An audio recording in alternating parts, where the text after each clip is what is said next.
Assalamualaikum warahmatullahi wabarakatuh. Perkenalkan, nama saya Anissa Cahyaningrum dengan NIM 1901-156020, mahasiswi program studi Usaha Perjalanan Wisata angkatan 2019 Universitas Riau.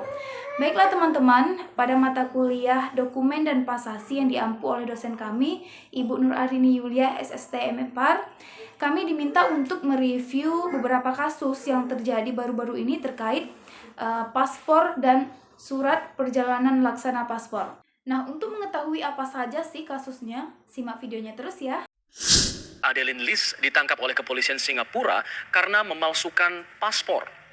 Adeline Lis yang menjadi buronan selama lebih dari 10 tahun ini ditangkap oleh kepolisian Singapura karena memalsukan paspor dengan menggunakan nama Hendro Leonardi. Nah teman-teman, Bareskrim menemukan ada 2 tindak pidana yang dilakukan oleh terpidana kasus pembelakan liar Adeline Lis selama menjadi buronan dan melarikan diri.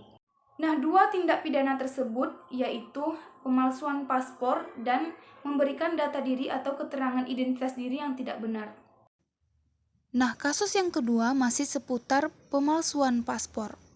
Menggunakan paspor Indonesia palsu, warga negara Singapura ditahan imigrasi. Petugas imigrasi Bandara Soekarno-Hatta mengamankan seorang warga negara Singapura lantaran kedapatan menggunakan paspor palsu saat masuk ke Indonesia dari Malaysia. Kepala Kantor Imigrasi Bandara Soekarno-Hatta, Safar Muhammad Goda mengatakan pelaku terbang dari Malaysia dan mendarat di Terminal 2F Bandara Internasional Soekarno-Hatta. Baik, kita beralih ke kasus yang ketiga, yaitu penarikan paspor Veronica Koman.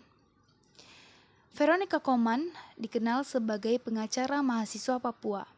Paspornya sedang dalam proses ditarik setelah ia ditetapkan sebagai tersangka menyusul unggahan di Twitter yang dianggap berisi lontaran diskriminatif dan rasial. Pemerintah mengatakan proses penarikan paspor Veronica sudah sesuai prosedur berdasarkan Undang-Undang Keimigrasian. Penarikan paspor dapat dilakukan kepada pemegangnya, baik saat bersangkutan ada di dalam negeri maupun di luar negeri, kata Sam Fernando, juru bicara Ditjen Imigrasi. Baiklah teman-teman, sekarang kita beralih ke studi kasus mengenai SPLP. Simak videonya terus ya. Cegah buruh lewat jalur tikus, pemerintah akan terbitkan surat perjalanan laksana paspor. Pemerintah akan menerbitkan surat perjalanan laksana paspor bagi buruh migran tanpa dokumen agar mereka dapat pulang lewat pintu resmi. Selama ini, buruh itu diduga pulang melalui jalur tikus untuk menghindari petugas. Hal itu dikhawatirkan bakal menyulitkan petugas melacak kontak terkait penularan COVID-19.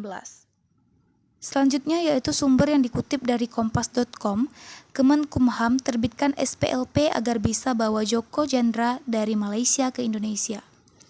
Menteri Hukum dan HAM Yasona Laoly mengatakan, Kementerian Hukum dan HAM, Kemenkumham ikut memberikan dukungan dalam penangkapan buron terpidana kasus pengalihan utang atau Kesi Bank Bali, Joko Chandra.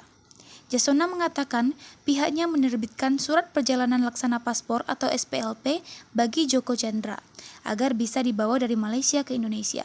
Sebagai supporting system dalam penegakan hukum, jajaran Kementerian Hukum dan HAM lewat Ditjen Imigrasi mengeluarkan surat perjalanan laksana paspor bagi Joko Chandra agar bisa dibawa dari Malaysia ke Indonesia.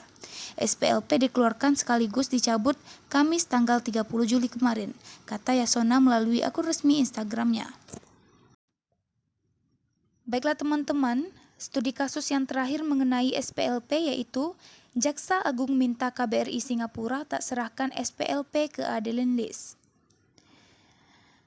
Kejaksaan Agung belum bisa memulangkan buronan terpidana Adeline Lis dari Singapura ke Indonesia karena Kementerian Luar Negeri Singapura tidak mengizinkan untuk menjemput atau membawa langsung yang bersangkutan.